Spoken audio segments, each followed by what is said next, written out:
کہ ڈیموکریٹس کو شکست، ریپبلکن نے میدان مار لیا، ڈونلڈ ٹرمپ کے سر سج گیا سپر پاور کی باغ دوڑ کا صحرا۔ صدارتی انتخابات کی دوڑ میں ریپبلکن امیدوار ڈونلڈ ٹرمپ دوسری بار کامیاب ہو کر امریکہ کے 47ویں صدر بن کر ابھرے۔ ٹرمپ کی جیت کا دنیا کے باقی ممالک پر کیا کچھ اثر پڑے گا، اس حوالے سے مزید تفصیلات جان لیتے ہیں ندا ممتاز کی اس رپورٹ میں۔ Make America great again. آخر کار ریپبلکن نے میدان مار لیا، ڈونلڈ ٹرمپ کے سر سج گیا سپر پاور کی بھاگ دوڑ کا صحرا۔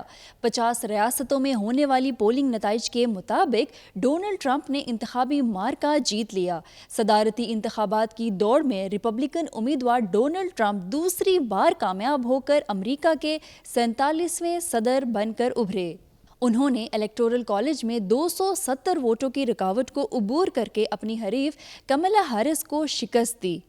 100 سال سے زائد عرصے میں ٹرمپ دوسری بار کامیابی حاصل کرنے والے پہلے صدر بن گئے۔ صدارتی الیکشن میں کامیابی کے بعد فلوریڈا میں وکٹری اسپیچ کرتے ہوئے ڈونلڈ ٹرمپ نے کہا کہ آج ہم نے تاریخ رقم کی ہے، امریکہ نئی بلندیوں پر پہنچے گا، امریکہ میں ایک سنہری دور کا آغاز ہوگا۔ امریکہ میں جو بھی آئے گا وہ قانونی طور پر آئے گا، کہیں نئی جنگ کا آغاز نہیں ہوگا بلکہ جاری جنگیں بھی ختم ہوں گی۔ ٹرمپ کی جیت پر ان کے کیمپ میں جشن کا سما۔ ٹرمپ کے حامیوں نے وائٹ ہاؤس کے باہر جمع ہو کر خوب ہلا گلا کیا، وائٹ ہاؤس کے سامنے شدید نعرے بازی بھی کی۔ امریکی انتخابات میں بہت سے مسلم امیدواروں نے بھی کامیابی سمیٹی۔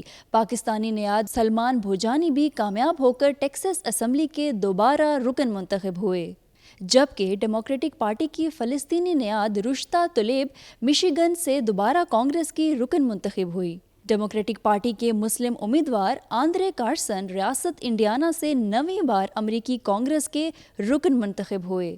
امریکہ میں کسی بھی ناخوشگوار واقعے اور بدامنی کے خدشات کے سبب امریکی نیشنل گارڈز الرٹ ہیں۔ 15 ریاستوں میں نیشنل گارڈز کے 250 اہلکار اپنی خدمات سر انجام دے رہے ہیں۔ سوال یہ ہے کہ ڈونلڈ ٹرمپ کی جیت کے بعد ان کی مختلف ممالک سے معاشی اور اقتصادی پالیسیاں کیا ہوں گی؟ خیال کیا جا رہا ہے کہ ٹرمپ اپنی گزشتہ پالیسیوں کے تسلسل کو جاری رکھیں گے۔ جب 20 جنوری 2017 کو ٹرمپ پہلی بار اور امریکہ کے 45ویں صدر منتخب ہوئے تو اہم موسمیاتی تبدیلی اور تجارتی معاہدوں سے دستبردار ہونے کا اعلان کیا۔ 7 مسلم اکثریتی ممالک سے لوگوں کو امریکہ آمد پر پابندی لگائی، چین سے تجارتی جنگ چھیڑی، ریکارڈ ٹیکس چھوٹ کا اعلان کیا اور مشرقی وسطی سے تعلقات کو یکسر تبدیل کر دیا۔